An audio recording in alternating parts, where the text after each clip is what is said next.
그때에 베드로가 나와 이르되 주여 형제가 내게 죄를 범하면 몇 번이나 용서하여 주리이까 7번까지 하오리이까.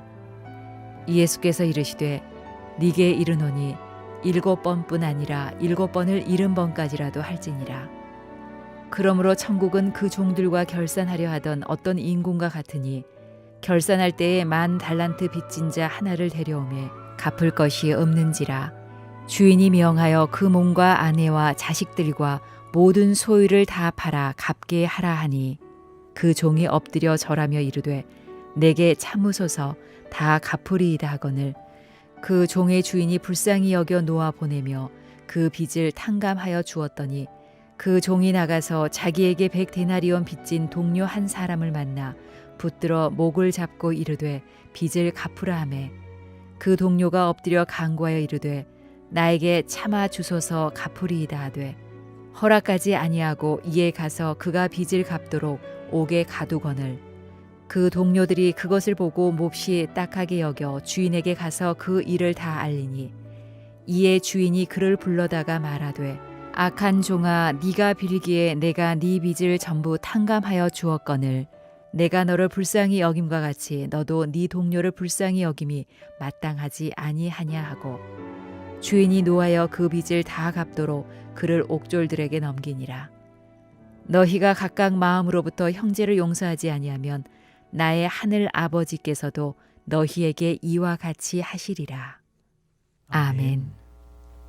어제 아침부터 우리가 용서에 관해서 하나님의 말씀 나누고 있습니다. 그래서 어제 그 구약에 나타난 신약에 나타난 용서의 사람 세 사람을 우리가 묵상하면서 은혜를 나누었습니다. 첫째가 요셉, 두 번째가 다윗. 기억나세요? 아하, 말하니까 기억나네요, 그죠? 요셉, 두 번째가 다윗. 그리고 신약의 인물 한 사람은 나누었죠. 누구? 스데반. 세 사람의 공동점이 뭐냐면 다 하나님이 함께 하셨다는 거죠. 그래서 용서는 내 힘으로 할 수 있는 것이 아니라 주님이 은혜를 주셔야 할 수 있는 것이다. 그런 말씀 우리가 은혜를 나누었어요. 그래서 참된 그리스도인의 표시가 무엇이냐? 용서하는 것이다. 그런 말씀 우리가 어제 아침에 나누면서 은혜를 나누었습니다. 요셉도 성경에 나타난 요셉의 특징이 무엇인가? 하나님이 그와 함께 하셨다는 것이고 지독하게 자기를 죽이려고 쫓아다니는 사울이었지만은 다윗 사울을 죽일 수 있는 기회가 있었지만 죽이지 않고 용서할 수 있었던 것, 하나님 바라보았기 때문이다. 내가 기름 부어 세운 하나님의 종을 마음대로 하는 것은 하나님의 뜻이 아니다. 그 짧은 순간에 하나님 바라봄으로 용서할 수 있었고, 스데반도 자기에게 돌을 던지는 사람들, 그 사람들 바라보는 것이 아니라 주님 바라봤을 때 용서할 수 있었다. 그리고 그 어려운 가운데서 얼굴이 천사와 같이 빛날 수 있었다. 그런 말씀 우리가 이제 나누면서 참다운 그리스도인의 표시가 무엇이냐? 참다운 그리스도인의 표시는 용서하는 것에 있다. 그런 말씀 우리가 나누면서 은혜를 나누었습니다. 그래서 구약에 보면 용서라고 하는 말에는 세 가지 의미가 있습니다. 구약적으로 보면 첫째는 뭐냐면 죄를 덮는다. 그런 뜻이 구약에서 말하는 용서의 개념입니다. 용서한다는 것은 상대방의 죄 허물을 다 덮는다. 주님이 우리를 용서하셨다고 하실 때, 하나님 우리의 죄를 용서하셨다 할 때 어떻게 하신 것이냐? 하나님이 우리의 죄 허물을 다 덮으셨다. 그런 뜻이라는 것이고, 두 번째는 치워버린다. 구약적인 개념으로 보면 그런 뜻이 있습니다. 죄를 가지고 논쟁해서는 안 되고 죄를 덮어야 하고 죄를 치워버려야 된다. 그런 것이고, 세 번째는 이제 죄를 이제 멀리 떠나보낸다. 용서는 죄를 멀리 떠나보낸다. 그런 뜻을 가지고 있습니다. 하나님께서 우리를 용서하실 때 우리의 죄를 동이서에서 먼 것처럼 우리의 죄를 멀리 하겠다고 주님께서 우리에게 말씀을 하셨습니다. 신약에서는 용서의 개념이 뭐냐 하면 분리의 의미를 가지고 있어요. 분리. 죄를 분리시킨다. 죄를 분리시킨다. 그리고 이 분리는 거룩을 말하는 것입니다. 그래서 참된 신앙인의 표시가 뭐냐? 용서하는 사람이냐, 용서하지 못하는 사람이냐. 어제 말씀드린 것처럼 봉사 잘할 수 있어요. 예배 생활 뭐 잘하는 것처럼 보일 수 있어요. 그리고 전도도 하는 것처럼 보일 수 있어요. 그러나 용서하지 못하는 경우가 많다는 거죠. 가슴에 그것을 끌어안고, 그러기에 기도가 안 되고 기도에도 응답이 없고 신앙생활에 기쁨이 없고 감격이 없는 것이라는 것입니다. 그래서 내가 진정한 그리스도인인가 하는 것을 판단할 때 우리가 꼭 짚어봐야 되는 것은 뭐냐 하면, 내가 오늘 용서하며 살아가고 있는가. 그것이 참다운 신앙인의 표시일 수 있다는 것입니다. 오늘은 이제 베드로가 용서에 관해서 예수님께 묻는 그런 이제 물음입니다. 예수님께 베드로가 물어요. 예수님, 몇 번 용서하면 되겠습니까?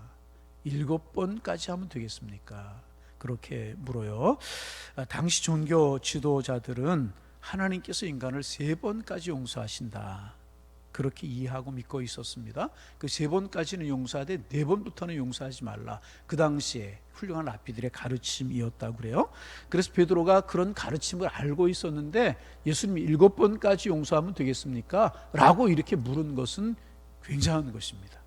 4번부터는 용서하지 말라고 가르쳤는데 7번까지 용서하라고 했으면 당시 종교 지도자들이 이야기하는 용서의 배 이상을 이야기하고 있는 것입니다. 대단한 것입니다. 사실 3번 용서하기도 쉽지 않고 7번 용서하기도 쉽지 않아요. 7번까지 하리까 그렇게 예수님께 물었어요. 이러한 베드로의 질문에 예수님께서 우리가 잘 아는 것처럼 7번뿐만 아니라 제가 너무나 묻고 제가 답을 다 하니까 아주 대답하는 걸 포기하시려고 그러는데, 7번뿐만 아니라 70번씩 7번까지 용서해라. 여러분, 70번씩 7번이면 몇 번입니까? 70번씩 7번이면 몇 번이에요? 참 대답 좀 하세요. 70번씩 7번 몇 번이냐고요? 470번 대답. 이렇게 묶어 질문할 때 좀 이렇게 커뮤니케이션이 되고 그래야 은혜가 되고 그러잖아요. 470번. 그러면 예수님께서 용서하라고 하는 것이 470번까지만 용서하라고 하는 것이겠습니까? 아니죠. 무한히 용서하라는 것입니다. 인간의 율법과 어떤 도덕과 양심의 세계를 초월한 영원하고 무한한 하나님의 세계와 용서를 보여주는 주님의 말씀이다. 우리 그렇게 이해할 수 있어야 되는 것입니다. 여러분, 하나님 우리를 사랑하실 때 이런 사랑으로 우리를 사랑하시고, 하나님 우리를 용서하실 때 이런 사랑으로 우리를 용서해 주셨다는 것입니다. 이런 사랑으로 용서하시고 이런 사랑으로 우리를 끌어안아 주셨습니다. 그래서 이사야서 1장 18절에 우리가 잘 아는 말씀이 있죠. 여호와께서 말씀하실 때 오라 우리가 서로 변론하자. 너희 죄가 주홍 같을지라도 눈과 같이 희어질 것이요 진홍같이 붉을지라도 양털같이 희게 되리라. 그렇게 말씀하셨잖아요. 여러분, 인간의 죄가 하나님의 사랑보다 클 수 없습니다. 인간의 죄가 하나님의 사랑보다 클 수 없다는, 인간이 지은 죄의 능력과 영향력이 아무리 커도 예수 그리스도께서 십자가에서 흘리신 보혈의 능력보다 결코 크지 않다는 거예요. 그러므로 그리스도의 보혈의 능력은 우리의 죄를 다 용서하고도 남습니다. 하나님의 사랑은 어떤 죄라도 그 죄에서 우리를 구원하고도 남는 사랑인 것입니다. 예수님 70번씩 7번까지 용서해라, 한없이 용서해라, 그렇게 말씀하시면서 비유를 하나 들어서 말씀하셨어요. 이 비유도 우리가 잘 아는 말씀, 우리가 마태복음 잘 아는 말씀이기 때문에 비유를 하나 들어서 말씀하셨어요. 임금이 있고 왕이 있고 종이 있었습니다. 그런데 종이 왕에게 1만 달란트의 빚을 줬어요. 많이 들으신 이야기이지만 다시 한번 좀 우리가 묵상을 좀 하면, 1만 달란트는 종이 평생을 일을 해서 모아도 모을 수 없는, 하나도 안 쓰고 모아도 모을 수 없는 그런 가치의 금액입니다. 1만 달란트가. 그래서 이제 평생을 일을 해서 돈 번 거기에다가 자기의 생명을 판 값, 그리고 자기의 식솔들, 부인과 자식들을 판 값, 그리고 가지고 있는 모든 소유를 다 합해도 1만 달란트가 되지 않는다는 거예요. 여러분, 보통 1만 달란트를 계산할 때 그렇게 이야기하죠. 6천만 데나리온의 가치라고 그래요. 6천만 데나리온. 우리가 개념으로 잘 이해 안 가죠. 그 6천만 데나리온은 얼마나 많은 금액인가? 그러니까 이제 1만 달란트가 6천만 데나리온인데 한 이제 데나리온은 노동자 하루의 품값이라고 그래요. 그러니까 6천만 데나리온은 한 사람의 노동자가 6천만 일을 해야만 벌 수 있는, 안 쓰고 모아야만 벌 수 있는 그런 금액입니다. 어마어마한 금액이죠. 어마어마한 금액이라고 이야기를 할 수가 이제 있습니다. 종이 왕에게 그렇게 큰 돈의 빚을 졌다는 것입니다. 그런데 왕이 그 종을 긍휼히 여겨서 갚을 능력이 없는 것을 알고 다 깨끗이 다 탕감해 주었다는 거예요. 다 깨끗이 탕감해 주었습니다. 여러분, 무엇을 이야기하는 것인가? 이것이 바로 우리가 하나님께로부터 받은 용서와 사랑의 가치라는 거예요. 하나님이 우리를 이렇게 사랑하시고 이렇게 용서하셨다는 것입니다. 하나님께서는 우리의 죄값을 치르기 위해서 자기 아들 예수 그리스도를 십자가에 못 박혀 죽게 하시면서 우리를 용서하시고 우리를 사랑하셨다는 것입니다. 우리는 그만큼 가치 있는 귀중한 값을 가진 존재들, 그러한 값을 가진 사람들이라는 것입니다. 우리는 예수 그리스도께서 우리를 위해 십자가에 못 박혀 죽으실 만큼 고귀한 존재다, 이 사실을 보여주고 계시는 것입니다. 1만 달란트의 허물과 죄로 죽었던 우리들, 본질상 진노의 자식이었던 우리들, 공중의 권세를 잡은 사탄에게 매어서 종노릇하던 우리들, 이미 지옥 자식으로 등록되어 있던 우리들을 건져내시는 값이 1만 달란트와 같은 엄청난 값을, 예수 그리스도의 십자가의 값을 지불하고 우리를 용서하시고 하나님의 자녀 삼으셨다는 것입니다. 우리를 사랑하신 하나님의 사랑과 우리를 사랑하시고 용서하신 하나님의 사랑이 그렇게 크다는 것입니다. 여러분, 그 사랑으로 그 용서로 우리가 하나님의 자녀가 되었는 줄로 믿습니다. 값으로 계산할 수 없는 그 사랑으로, 그 하나님의 은혜로 우리가 다 우리의 죄를 탕감받고 다 우리의 죄를 용서받고 우리가 하나님의 자녀가 되었고 천국 시민이 되었고 하나님의 나라에 그 이름이 등록된 하나님의 백성이 되었는 줄로 믿습니다. 무엇으로? 하나님의 사랑과 하나님의 용서 때문에. 여러분, 이런 이야기를 우리가 너무나 많이 들으니까 우리가 잘 이해가 안 가고 우리가 잘 실감이 나지 않아요. 그러나 곰곰이 생각해 보시기를 바랍니다. 본질상 진노의 자녀였었어요. 사탄의 백성이었었어요. 하나님의 자녀와는 거리가 먼 사람이었었어요. 용서와는 상관없는 그런 사람들이었습니다. 그런데 내가 무엇을 해서 하나님이 우리를 용서하신 것이 아니라 하나님이 값없으신 그 사랑, 넓으신 사랑, 그 은혜로 말미암아 예수 그리스도를 십자가에 죽게 하심으로 말미암아 우리를 용서하시고 자녀 삼아 주셨다는 거예요. 하늘 백성 되게 하셨다는 거예요. 여러분, 생각하면 생각할수록 얼마나 귀하고 아름다운 것입니다. 전에도 한두 번 말씀드린 것 같은데, 제가 서울에서 교육준사 또 전임조사 할 때 늦게 예수 믿으신 집사님 한 분이 계셨어요. 지금도 이름이 잊어버려지지가 않아요. 신집사님이라고. 절에 다니시다가 늦지막하게 그 아들이 이제 홍대 미대 교수였었고 이제 그렇게 이제 교회 신앙생활을 그런 분이신데 늦게 예수를 믿으셨어요. 그런데 교회 와서 예배드리고 기도하면 그렇게 눈물을 흘리시고 우셔요. 그렇게 우시는 거예요. 누가 한번 여쭤봤어요. 집사님, 예배 시간마다 이렇게 눈물 흘리시고 기도하실 때마다 우시는데 이유가 있으십니까? 그렇게 물었어요. 그랬더니 그 집사님이 한마디 딱 하시는 거예요. 주님의 사랑이 너무나 크지 않습니까? 주님의 십자가의 사랑, 나를 사랑하시는 그 하나님의 사랑을 생각할 때마다 너무나 감사한 생각이 들어서 나도 모르게 눈물이 납니다.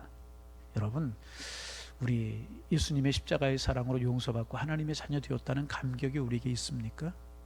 우리가 용서받은 가치를 알면 날마다 눈물을 늘 울어도 눈물로서 갚을 수 없네. 이 고백이 우리의 고백이 될 수밖에 없는 것이라.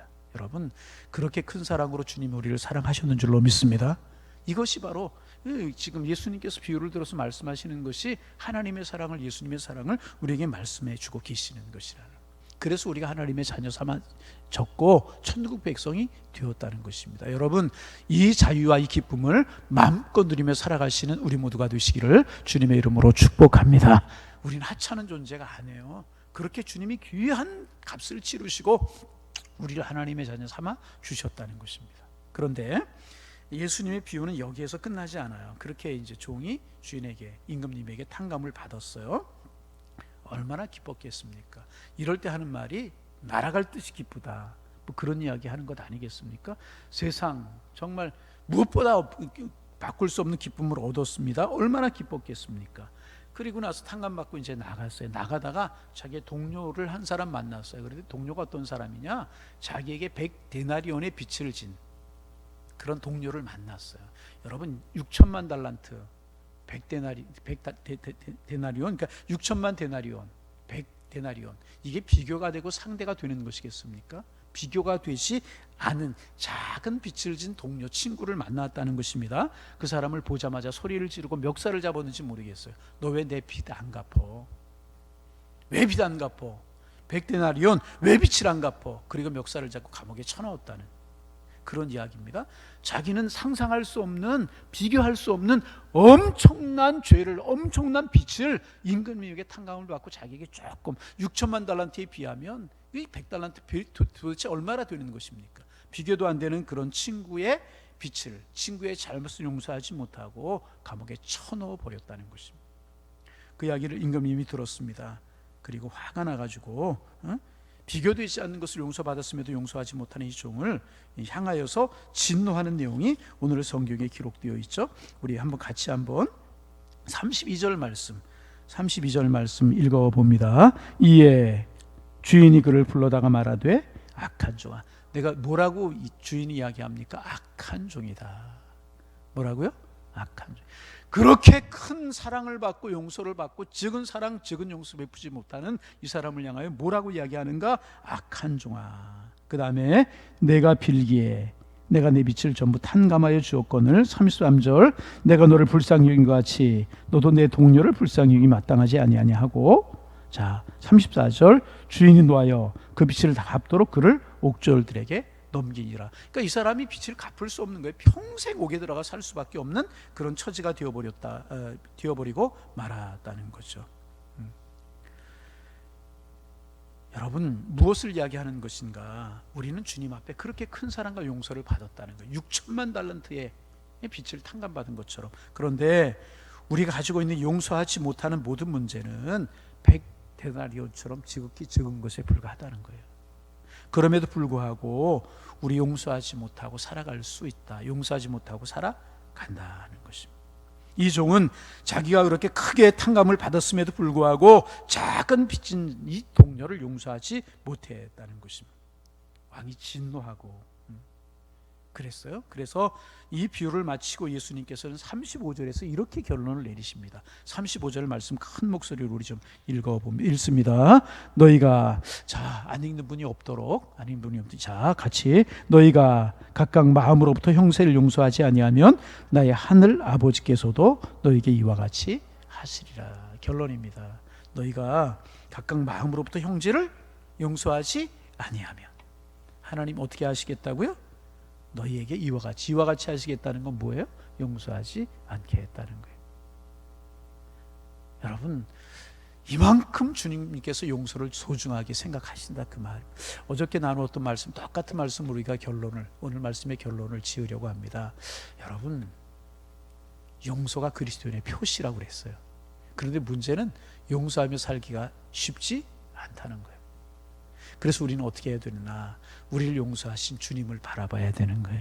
십자가를 바라봐야 되는 거예요. 그리고 기도해야 되는 거예요. 용서할 수 있게 하여 주옵소서. 용서의 마음을 주옵소서. 여러분 어제도 말씀을 드렸지만 용서하지 못하면 내가 먼저 망가져요. 내 마음에 독을 품고 있고 내 마음에 악을 품고 있는데 누가 먼저 상하겠어요? 내가 먼저 상하는 거예요. 그래서 신앙적으로 이야기하면 용서하지 못하는 마음을 가지고 있으면 기도도 안 돼요. 아니 기도해도 은혜 되지 않아요. 말씀 많이 듣고 성경 많이 보아도 여러분 신앙인의 표시가 그 사람에게 나타나지 않아요. 이건 틀림없는 사실입니다. 그래서 주님은 용서의 가치가 이렇게 크다는 사실을 말씀하시면서 용서의 근거가 어디 있느냐? 내 의, 내 도덕적인 노력, 내 어떤 지식 이런 것이 아니고 우리의 용서의 근거는 어디 있느냐? 십자가의 사랑에 있다. 하나님의 사랑에 있다. 이렇게 말씀하고 계시는 거예요. 우리는 그렇게 큰 하나님의 사랑으로 용서받고 사랑받은 사람들.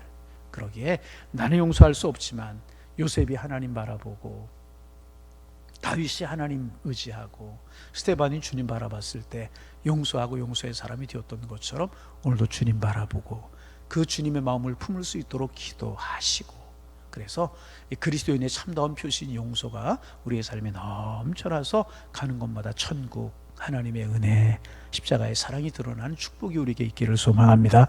오늘 아침에도 여전히 우리가 기도할 수 있기를 바랍니다. 내 마음속에 아직 용서하지 못한 사람 이름을 불러가면서 용서하게 하여 주옵소서. 주님 사랑하게 하여. 우리 가족 간에 용서하지 못할 수 있고요, 성도 간에 용서하지 못할 수 있고 그렇다는 거죠. 그러면 절대로 기도도 안 되고 기도 응답이 되지 않고 신앙생활에 기쁨이 없는 거예요. 용서하게 하여 주옵소서. 천국이 이루어지게 하여 주옵소서. 기쁨 속에 감격으로 살게 하여 주옵소서. 여러분, 용서했던 다윗이 복이 되었습니까? 사울이 복이 되었습니까? 형들이 복이 되었어요? 요셉이 복이 되었어요? 스데반이 귀한 사람이었어요? 돌을 치는 사람들이 복이 되었습니까? 용서하는 사람은 진정한 하나님의 자녀고 하나님의 축복의 사람입니다. 이 은혜가 우리 모두에게 있어지기를 주의 이름으로 축원합니다. 하나님, 어제 오늘 용서에 관해서 주님의 말씀 묵상하게 하셔서 고맙습니다. 주님, 용서해야 된다는 사실 알지만 서운함이 있을 때, 섭섭함이 있을 때, 하나님 여러 가지 일로 우리의 마음속에 미움이 있을 때 참 용서하기가 어렵습니다. 그러나 우리가 주님께로부터 용서받고 사랑받았다는 사실을 묵상하고 십자가의 주님 하나님의 사랑 우리가 묵상할 때 우리도 용서하는 사람 될 수 있는 줄로 압니다. 요셉도 용서할 수 있었고 다윗도 용서할 수 있었고 스데반도 그런 기도할 수 있었다면 우리도 그리스도의 사랑으로, 그리스도의 은혜로, 성령으로 용서하는 사람, 베푸는 사람, 나누는 사람, 끌어안는 사람, 예수님의 사랑으로 사랑하고 용서하는 사람 될 수 있는 줄로 믿사오니 우리에게 이 마음 허락하여 주옵소서. 오늘도 용서하며 살아갈 수 있도록 도와주시고 오늘 이 새벽에 영상으로 예배를 하던, 현장에 나와서 예배를 하던 하나님, 용서하지 못했던 사람 끌어안고 용서하게 하옵소서. 주님 바라보고 용서하게 하옵소서. 이 기도가 저희들의 기도 제목이 되게 하시고 주님의 사랑으로 그리스도의 보혈로 용서하는 사람 되게 도와주셔서 먼저 우리의 마음이 자유롭고 우리의 마음이 행복하고 우리의 마음에 기쁨이 넘칠 수 있도록 도와주시고 우리의 기도가 하늘나라에 상달되며 우리의 기도가 힘이 있고 우리의 기도가 하나님의 은혜 가운데 이루어지는 축복이 있을 수 있도록 인도하여 주옵소서. 하나님, 간절한 마음으로 기도합니다. 우리가 이 문제 해결하고 용서의 사람 되어서 우리가 하는 것마다 천국이 이루어지고 하나님의 뜻이 이루어질 수 있도록 주께서 인도하여 주옵소서. 가족 간에 용서하지 못한 사람도 있고 형제 간에 용서하지 못한 사람이 있고 부모와 자식 간에도 맺힌 마음을 가지고 살아가는 마음이 행여나 있지 않습니까? 주님, 자비를 베풀어 주옵소서. 우리 교회 안에 신앙생활하다 보면 작은 일, 큰 일 속에서 마음속에 맺히는 것들이 있는데 십자가의 사랑을 풀고 열고 우리가 땅에서 풀면 하늘에서도 풀어주실 것이라고 말씀하셨는데 풀게 하셔서 자유의 마음과 축복의 마음을 가지고 복의 근원으로 살아가는 저희가 될 수 있도록 인도하여 주옵소서. 하나님, 그래서 우리의 기도가 힘이 있고 우리의 신앙생활에 감격이 있고 우리의 신앙생활에 은혜가 있는 그런 삶을 살아가는 저희들 되게 하여 주옵소서. 하나님, 우리가 신앙생활 오래 하면 할수록 말씀 조금 알면 할수록에 안다라고 하는 것 때문에 판단하고 정죄하고 하나님, 내가 심판자가 되려고 해서 용서하지 못하고 사랑하지 못하는 삶을 살아갈 수 있습니다. 절대로 판단하지 않도록 도와주시고 그저 사랑하고 용서하고 축복하며 기도하는 삶을 살아가는 저희들 되게 주께서 인도하여 주옵소서. 그래서 오늘 한 날도 행복한 삶을 살게 하시고 주와 동행하는 주님의 백성들로 살아가는 저희가 될 수 있도록 주님 축복하여 주옵소서. 하나님, 환우들을 위해서 기도합니다. 심장 이식 수술을 하고 또 암으로 또 여러 가지 질병으로 신음하는 양일의 권속들 찾아가 주시고 손 붙들어 주시고 동행하여 주시고 십자가의 사랑 의지하게 하옵시며 이겨낼 수 있도록 주님 축복하여 주옵소서. 하나님, 하나님의 사랑으로 붙들어 주시고 주님 원하시면 능치 못할 일이 없는 줄로 믿사오니 어루만져 주셔서 회복되게 하시고 주님의 뜻이면 건강하게 하셔서 뛰며 걸으며 하나님을 찬송할 수 있도록 인도하여 주옵소서. 기도하고 싶지만 기도하지 못하는 심령들, 하나님, 내가 기도의 사람, 성령의 사람, 은혜의 사람 되어지기를 원합니다. 간절한 마음으로 기도하게 하셔서 기도의 사람들 되어지기를 원합니다. 은총의 사람들 되어지기를 원합니다. 축복의 사람들 되어질 수 있도록 도와주옵소서. 하나님, 코로나 바이러스라고 하는 것 때문에 우리의 신앙 믿음 흔들리거나 뒤로 물러서지 않고 기도하고 예배하고 하나님을 살아가는 일 더 열심히 할 수 있도록 인도하여 주셔서 주님 앞에 정금보다 귀하다고 인정받게 주께서 인도하여 주옵시며 알곡처럼 주님 앞에 쓰임받고 사랑받는 하나님의 사람들 될 수 있는 저희와 저희 교회가 될 수 있도록 주께서 인도하여 주옵소서. 오늘 한 날 우리 양일의 권속들 어느 곳에서 어떤 일을 하든지 어떤 사람들 만나든지 복의 은으로 축복하며 살아가는 은혜의 한 날, 사랑하며 살아가는 사랑의 한 날 될 수 있도록 인도하여 주옵소서. 예수님의 이름으로 기도하옵나이다. 아멘.